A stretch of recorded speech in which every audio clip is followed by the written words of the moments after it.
দেখতে দেখতে ক্রিসমাসও এসে গেল, তাই স্পেশাল কিছু তো ট্রাই করতেই হবে। তাই সবার পছন্দে বানিয়ে ফেললাম এই ক্রিসপি ব্রেড পকেটটা। ওপর থেকে যেরকম মুচমুচে আর ভেতর থেকে সেরকমই ক্রিমি আর চিজি টেক্সচারের একটা স্টাফিং এ ভরা। খেতে ভীষণ সুস্বাদু ছিল, যে কোনো সময় স্ন্যাক্স আইটেম হিসাবে ভীষণ ভালো যাবে। তাই ক্রিসমাস পার্টিতে এটা বানিয়ে তোমরাও এর স্বাদ ভাগ করে নিতে পারো। চলো আজকে তোমাদের সাথে শেয়ার করি এই রেসিপিটা। এটার জন্য যেটা আমি করেছি, প্রথমেই বেশ কিছুটা পাস্তা আর বেশ কিছুটা সবজি নিয়ে এখানে আমি বয়েল করতে বসিয়ে দিয়েছি। যেহেতু অনেকটাই সেদ্ধ হতে হবে, তার জন্য আমি আগে থেকেই এগুলো কেটে বেছে ধুয়ে বসিয়ে দিয়েছিলাম। এখানে পাস্তার মধ্যে আমি ম্যাকারনি পাস্তা ইউজ করেছি, এটা আমার ভীষণ ভালো লাগে। আর সবজির মধ্যে ইউজ করেছি সুইট কর্ন, তারপরে কড়াইশুঁটি, গাজর, ব্রকলি, তারপরে পেঁয়াজ পাতা, এরকম সব রকমের সবজি দিয়ে এটাকে বেশ ভালো করে সেদ্ধ বসিয়ে দিয়েছিলাম। অনেকখানি সেদ্ধ হয়ে যাওয়ার পর এটাকে একটু স্ম্যাশার দিয়ে ভালো করে স্ম্যাশ করে নিয়েছি। যেহেতু এটা একটা স্টাফিং রেডি করছি, তার জন্য এটা কিন্তু একটু ক্রিমি টেক্সচারের আনতে হবে। তার জন্য একটু ভালো করে সেদ্ধ না হলে এটা ক্রিমি ফর্মে আসবে না। তো এটা বেশ ভালো করে সেদ্ধ হয়ে যাওয়ার পর এখানে আমি 1 কাপ মতো দুধ অ্যাড করে দিচ্ছি। এই দুধটা এটাকে আরেকটু সেদ্ধ হতে সাহায্য করবে, আর একটা ক্রিমি টেক্সচার আনতেও কিন্তু সাহায্য করবে। দুধ দিয়েই এই রান্নাটা পুরোটা করব জলটা শুকিয়ে যাওয়ার পর। এই স্টাফিংটা তৈরি করার সময় কিন্তু ফ্লেমটা মিডিয়াম রাখতে হবে। হাই ফ্লেমে রাখলে পারে কিন্তু এটা তাড়াতাড়ি পুড়ে যাবে, দুধটাও কমে যাবে, অথচ ঠিকভাবে ক্রিমি ফর্মটাও আসবে না। তাই এটাকে আমি মিডিয়াম ফ্লেমে বসিয়ে রেখেছি। আর ততক্ষণে আমি এখানে যা যা অ্যাড করার সেগুলো অ্যাড করে দেবো। এখানে আমি দিয়ে দিচ্ছি বেশ কিছুটা বাটার। বাটারটা দিলে পারে একটা সল্টিনেস তো আসবেই, আর একটা বেশ সুন্দর ফ্লেভারও অ্যাড হবে। এরপর একে একে আমি এর মধ্যে সিজনিং গুলো দিয়ে দেবো। মানে ওই চিলি ফ্লেক্স আর ওই যে অরিগ্যানো, এগুলো দিলে পারে না একটা এক্সট্রা ফ্লেভার অ্যাড হয়, আর গন্ধটাও খুব ভালো আসে। অরিগ্যানোতে তো গন্ধটা খুব ভালো আসে, তাই অরিগ্যানোটাও একটু মোটামুটি দিয়ে দেবো। এই স্টাফিংটা না হাতে একটু সময় নিয়ে রান্না করতে হবে।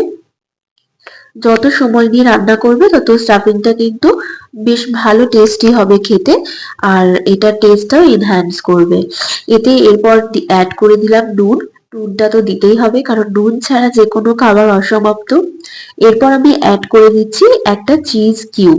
তো আমি এখানে অল্পই ইউজ করেছি, যদি কেউ চাও চিজের পরিমাণটা কম বেশি রাখতেই পারো।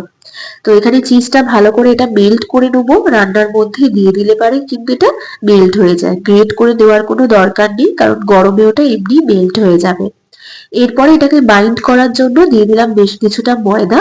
ময়দাটা দিলে পারে এটা খুব তাড়াতাড়ি শুকিয়েও আসবে, আর এরকম একটা বন্ড তৈরি হয়ে যাবে। কড়াই থেকে যখন দেখবে যে এটা একটু উঠে উঠে আসছে, তখন ভাববে যে এটা রেডি হয়ে গেছে। স্টাফিংটা এরকম একটা আলাদা জায়গায় রেখে ঠান্ডা করতে দিতে হবে। ততক্ষণে একটা বাটির মধ্যে বেশ কিছুটা এখানে আটা নিয়েছি, কিন্তু তোমরা চাইলে এখানে ময়দাটা ইউজ করতে পারো। আসলে সবাই তো এখন হেলথ কনসিয়াস সব বাড়িতেই, তাই আটাটাই আমাদের বাড়িতে চলে। তাই এখানে বেশ কিছুটা একটা আটার গোল্লা করে নিচ্ছি।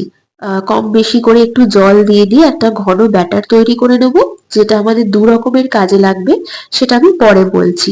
তার আগে এখানে একটা অল্প জল দিয়ে দিয়ে একটা ঘন ব্যাটার তৈরি করে নিতে হবে। আমাদের বাড়িতে যখনই এই খাবারটা বানাই না, তখনই সবাই খুব আনন্দ সহকারে চেয়ে চেয়ে খায়, কারণ সবার ভীষণ ফেভারিট এই খাবারটা। আর নতুন নতুন ঠান্ডার দিনে এইরকম গরম গরম ক্রিসপি ব্রেড পকেট খেতে কিন্তু মন্দ লাগবে না।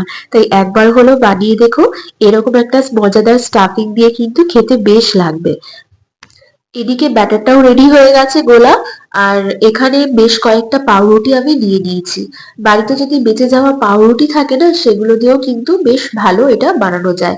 তবে আমি মনে করবো টাটকা পাউরুটিতেই কিন্তু এই জিনিসটা বেশি ভালো হয়। তো এখানে দেখো পাউরুটির চারধারের যে ধারগুলো, সেগুলো আমি ভালো করে এখানে কেটে নিয়েছি। কেটে নেওয়ার পর সবকটা পাউরুটিকেই এইভাবে বেলুনের সাহায্যে এইভাবে এটাকে একটু ফ্ল্যাট করে বেলে নিতে হবে। বেলুন চাকির সাহায্যে এটাকে একটু ফ্ল্যাট করে বেলে নিলে না পরে স্টাফিংটা ভরতে খুব ইজি হবে, আর যে রোলটা হবে সেই রোলটা কিন্তু করতে সুবিধা হবে।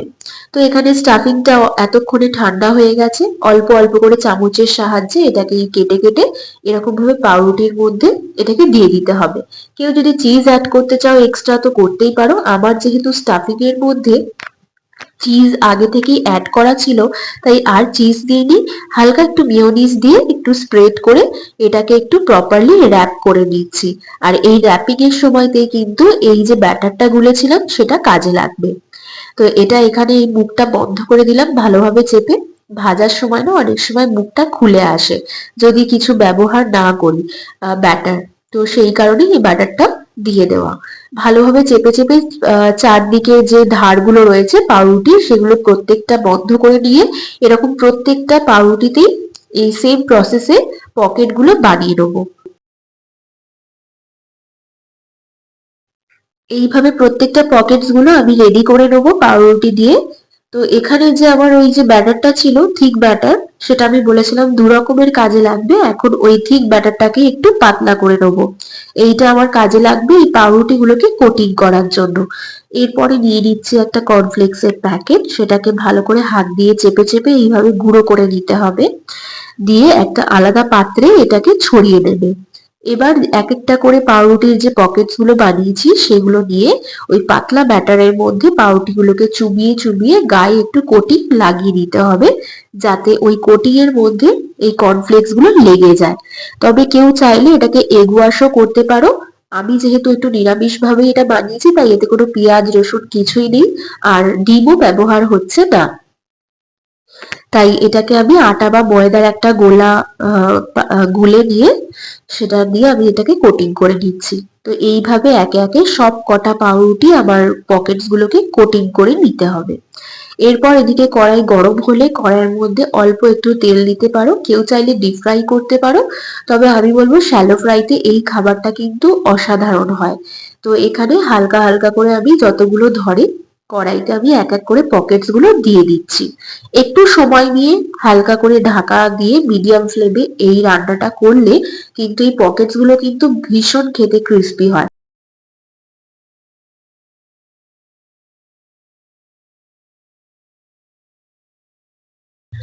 3-4 মিনিট একটা সাইড হয়ে যাওয়ার পর অপোজিট সাইডটা পাল্টে দিয়ে একটু যদি ঢাকা দিয়ে দিয়ে এটাকে কুক করা যায় তাহলে দেখবি এরকম গোল্ডেন ব্রাউন একটা কালার চলে এসছে। ব্যাস, বেশ কিছুক্ষণ পর এগুলো গোল্ডেন ব্রাউন কালার হয়ে এলে গরম গরম নামিয়ে প্লেটিং করে সার্ভ করে ফেলো ক্রিসপি ব্রেড পকেট। এই নতুন ক্রিসমাসে তোমাদের কেমন লাগলো এই আইটেমটা অবশ্যই জানিও, আর ভালো লাগলে নিজেদের প্রিয়জনদের সাথে এই রান্নাটা শেয়ার করো।